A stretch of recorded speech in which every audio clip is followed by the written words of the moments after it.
नमस्कार, राजस्थान सूत्र में आपका स्वागत है।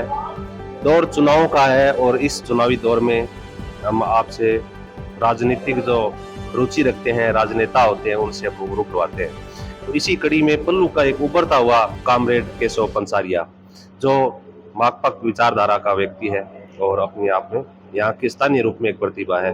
लोगों को छोटे-मोटे गाँव अगर किसी भी लोगों के हो, तो वो प्यार मिलते हैं। तो कॉमरेड केशव, आपका हमारे चैनल पर बहुत स्वागत है। धन्यवाद। राम राम पत्रकार जी, सबसे पहले तो आपका बहुत बहुत धन्यवाद कि आप हमारा इंटरव्यू लेने के लिए पहुंचे।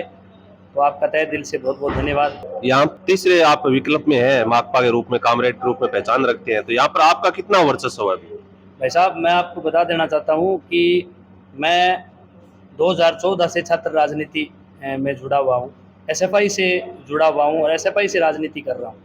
और 2014 से हम विद्यार्थियों की लड़ाई लड़ रहे हैं। 2014 से मैं सबसे पहले अंबिका महाविद्यालय में छात्र संघ महासचिव के पद पर रहा हूँ। उसके बाद में लगातार जो भी छोटे मोटे मुद्दे हैं छात्रों के हित के, तो हमने वो लड़ाई लगातार लड़ी है।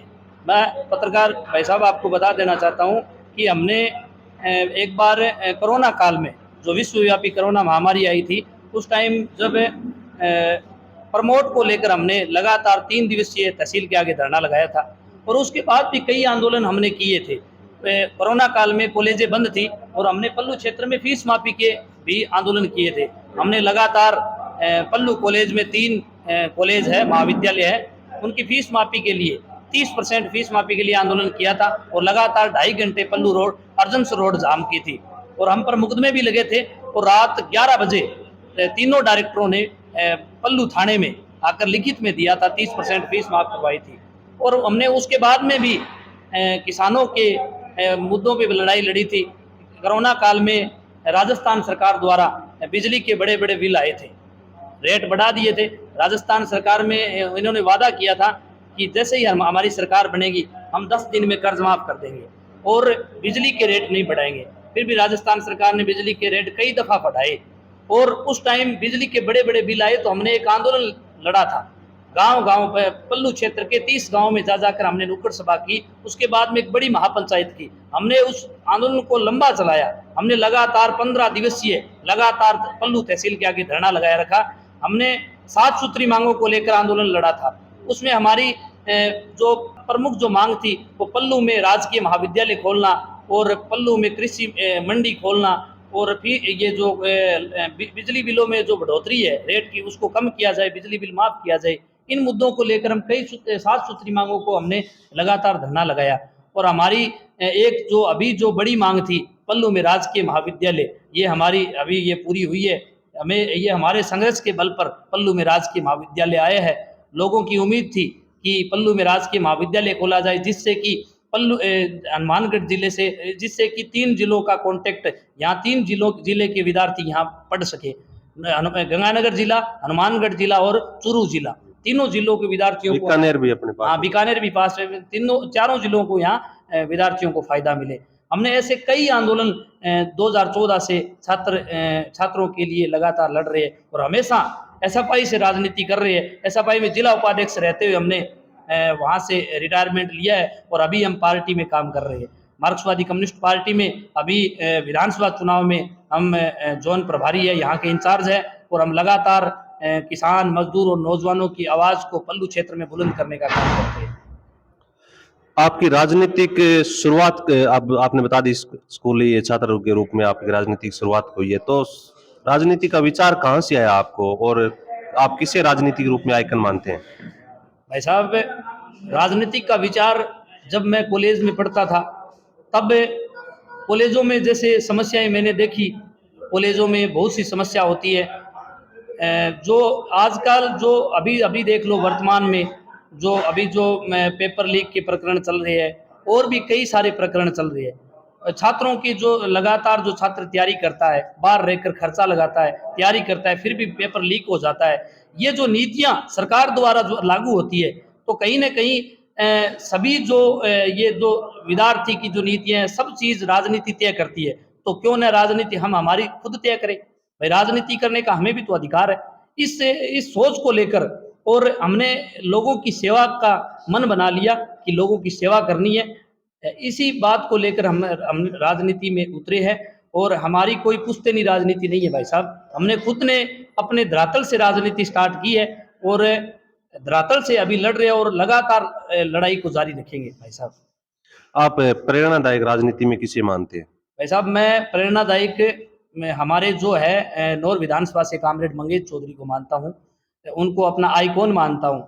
और हमारे कामरेड मक्कासर से कामरेड शौकत सिंह थे, वो भी हमारे विचारक है, हम उनके विचारों पर चलने वाले लोग हैं।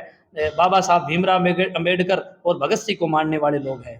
इस बार विधानसभा चुनाव होने हैं और उसमें आपका उम्मीदवार है मंगेश चौधरी, वो उतरना तय है, तो आपकी पार्टी से पल्लू क्षेत्र में कितना आपका रुतबा होगा, क्या होगा? बिल्कुल भाई साहब, पल्लू क्षेत्र में 25-30 गाँव में मैंने अभी लगातार गाँव-गाँव जाकर अभी लोगों से मिले हैं, अपने कार्यकर्ताओं से मिले हैं, तो हमने देखा है कि पल्लू में लोग कांग्रेस और बीजेपी के लोगों से परेशान हैं। लोगों को तीसरे विकल्प की ज़रूरत है और वो तीसरा विकल्प हमारा साथी कामरेड मंगेश चौधरी है, जो लगातार नौहर विधानसभा के अंदर पिछले 4 सालों में लगातार मुद्दों की लड़ाई लड़ रहा है।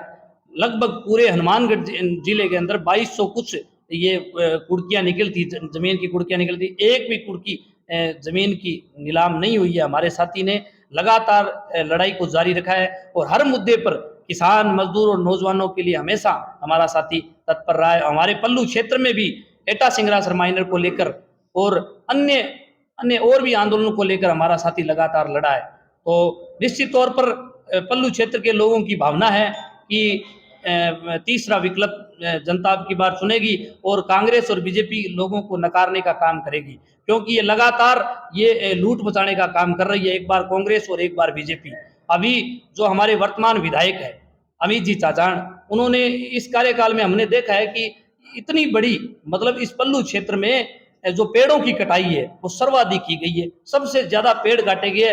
हम भाई साहब मैं आपको बता देना चाहता हूँ, कोरोना काल में विश्वव्यापी महामारी आई थी, उसमें ऑक्सीजन की कमी पड़ गई थी, तो ये ऑक्सीजन हमें पेड़ों से मिलती है। अगर पेड़ रहेंगे तो खुशहाली आएगी, वर्षा होगी, पेड़ों से ही खुशहाली बनेगी। और आज इस पेड़ को लगातार 4 सालों में जितना काटा गया है उतना मैंने अभी तक कहीं नहीं देखा है। ये बहुत बड़े शर्म की बात है भाई साहब। और यहाँ पे दूसरा, हर एक वृक्षों की कटाई हो रही है, इसमें विधायक को आप जिम्मेदार मानते हैं या भाई स्थानीय साहब, पुलिस प्रशासन या वन विभाग के? निश्चित तौर पर हम एमएलए साहब को जिम्मेदार मानते हैं। अगर एमएलए साहब कह दे कि यहाँ से अगर वृक्ष नहीं कटने चाहिए तो मजाल है एक वृक्ष अगर कोई काट सके, ऐसा नहीं हो सकता भाई साहब।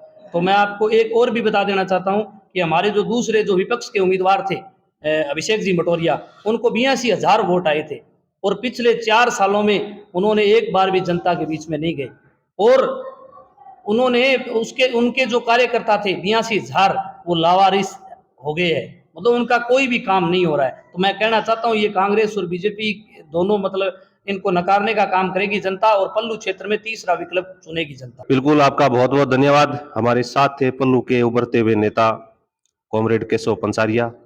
मिलते हैं एक और अगले इसी प्रकार के चुनावी बुलेटिन में, तब तक के लिए नमस्कार।